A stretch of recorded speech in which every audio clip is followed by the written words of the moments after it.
ఏం చెప్తారు? ప్రభుత్వం రాగానే ప్రశాంతంగా ఉండాలని కోరుకుంటుందంట ప్రభుత్వం. ఆ ప్రభుత్వం ప్రశాంతంగా ఉండాలని కోరుకుంటుంది. మీ ప్రభుత్వం రాగానే ఎన్ని అరాచకాలు జరిగినాయో మీరే చూశారు. ఆఖరికి 79 రోజులు జైల్లో ఉండొచ్చాను జాని అంటున్నావు జోగి. నువ్వు ఉండొచ్చింది మద్యం కేసులో. ఏ కేసు ఇటువంటి మచ్చ లేని మా నాయకుడిని అన్యాయమైన కేసులో 53 రోజులు పెట్టినప్పుడు కూడా మా వాళ్ళందరూ కూడా సహనంతో మెలిగారు. ఇంకొకటి, మాకు ఇవాళ మేము కోటి సభ్యత్వాలు ఉన్నాయి. నిజంగా నారా లోకేష్ గారు కనుక తలుచుకుంటే మాకు కోటి సభ్యత్వాలు 15 రోజుల్లో పూర్తి చేసిన పార్టీ దేశంలో ఏముందంటే అది తెలుగుదేశం పార్టీ.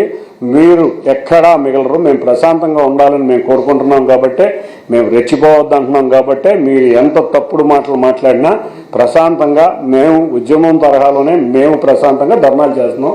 మరొక్కసారి హెచ్చరిస్తున్నా, ఇటువంటి తప్పుడు మాటలు, ఇటువంటి తప్పుడు వ్యవహారాలు, అంతేకాకుండా ఎవరో సభ్య సమాజం తల ఉంచుకునే మాటలు అంటే చట్టం తన పని చేసుకువెళ్తా కఠినంగా శిక్షించబడతానని అందరికీ తెలియజేసుకుంటున్నాను. ధన్యవాదాలు. పదే పదే వైఎస్ఆర్సీపీ మంత్రులు, నేతలు ముఖ్యమంత్రిని మంత్రుల్ని పట్టుకొని అసభ్య పదజాలం, మురికి మాటలు ఇవన్నీ మాట్లాడుతూ ఉంటారంటే ఒకే కార్యకర్తలు ఇస్తామని మరి రాష్ట్ర ప్రభుత్వం వాళ్ళపైన కఠిన చర్యలు తీసుకునేటువంటి అవకాశం ఉందా? ఆ రకమైనటువంటి కార్యాచరణ ఆలోచన చేస్తా ఉన్నారు. ఇవాళ ఒకటే గుర్తుంచుకోవాలి, మనం రాష్ట్రం చాలా ఇబ్బందుల్లో ఉన్నాం. గత 5 సంవత్సరాల్లో వైసీపీ పాలన అస్తవ్యస్తమైపోయింది. ఆర్థిక పరిస్థితి చాలా దారుణంగా ఉంది.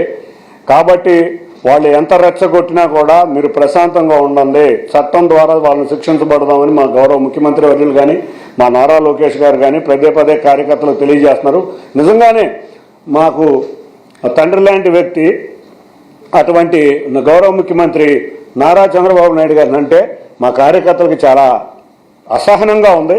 కానీ రాష్ట్రం కోసం మేమందరం కూడా ప్రశాంతంగా ఉండాలని అయితే మా అధ్యక్షుల వారి ఆదేశం ప్రకారం ప్రశాంతంగా రాష్ట్రాన్ని ముందుకు తీసుకెళ్లాలని మేమందరం నిశ్చయించుకోవడం జరిగింది. రాష్ట్ర అభివృద్ధి కోసం, రాష్ట్ర శ్రేయస్సు కోసం ఎంతటి త్యాగాలకైనా మేము కానీ మా కార్యకర్తలు కానీ సిద్ధంగా ఉంటాం.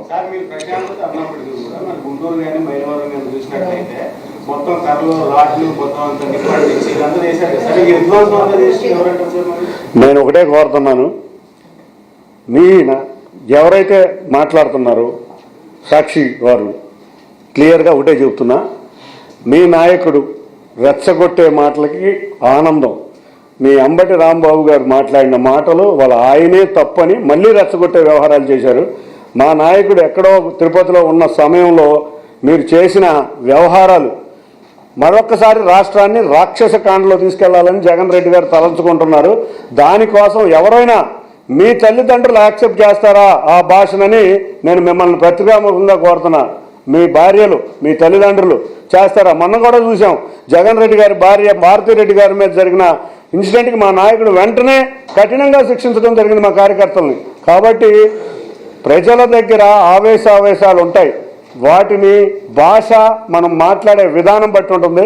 ప్రజలందరూ కూడా ప్రశాంతంగా ఉన్న సమయంలో అక్కడికి వచ్చి ఎవడో వినకూడని భాష అంబటి రాంబు గారు మాట్లాడారు.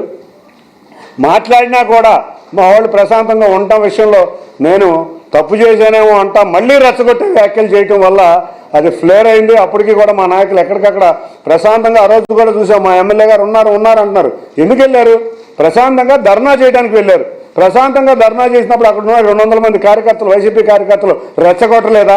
ఇవాళ ఒక్కసారి రెచ్చగొట్టడం వల్ల అటువంటి ఇన్సిడెంట్ జరిగినాయి. మైలవరం చూస్తే 2 గంటల ముందు మీకు ఎలా తెలిసింది అయ్యా ధర్నా దాడి జరుగుద్దని? మాకు అర్థం కాదు. ఇంట్లో 50 మంది గుండాలను పెట్టుకుంటారా? ఎక్కడ రాళ్ళు ఇసిరామంటున్నారు, బాటిల్ ఇసిరామంటున్నారు, పెట్రోల్ బాంబులు అంటున్నారు. పెట్రోల్ బాంబు ఉంటే నిజంగా ఇల్లు ఆ విధంగా ఉంటుందా? మీరు చేసుకుని కొత్త డ్రామాలు మొదలు పెట్టుకుని ఇవాళ రాష్ట్రాన్ని అల్లకల్లోలం చేయాలనుకుని మీ డ్రామాల్లో ఇదొక సరికొత్త డ్రామా అని నేను తెలియజేసుకుంటున్నాను. వాళ్ళే పెట్రోల్ బాంబులు వేసుకుని పెట్రోల్ బాంబు కాదు, అది పెట్రోల్ ప్యాకెట్ కనబడుతుంది క్లియర్గా. ఒక సీసా చూపిస్తాడు ఆయన ఫోటోల్లో, అది కూల్ డ్రింక్ సీసా అని క్లియర్గా కనబడుతుంది. ఎవరో నాయకులు ధర్నా చేయడానికి నడిచి వస్తే ఒక సీసా చూపిస్తాడు, తీరా చూస్తే అది కూల్ డ్రింక్ సీసా.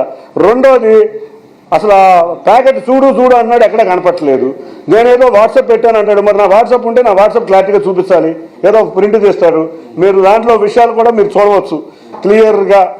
దీన్ని చూస్తే ఎవరు చేశారో మొత్తం వైకాపా నేతలే, దాన్ని లోపల ఉన్న నాయకులు రాళ్ళు వేయటం, ఇవన్నీ అక్కడ జరిగిన ఇన్సిడెంట్స్ లోపల యాంగిల్ చూపిరే. ఎట్లా 50 మంది కార్యకర్తలు ఉంటున్నారు లోపల, ఇంట్లో ఉంటారా? అంటే రెచ్చగొట్టాలని కాదా, ధర్నా ప్రశాంతంగా చేయాలన్న చోట వాళ్ళు జగన్ రెడ్డి ఆడిన కొత్త నాటకం.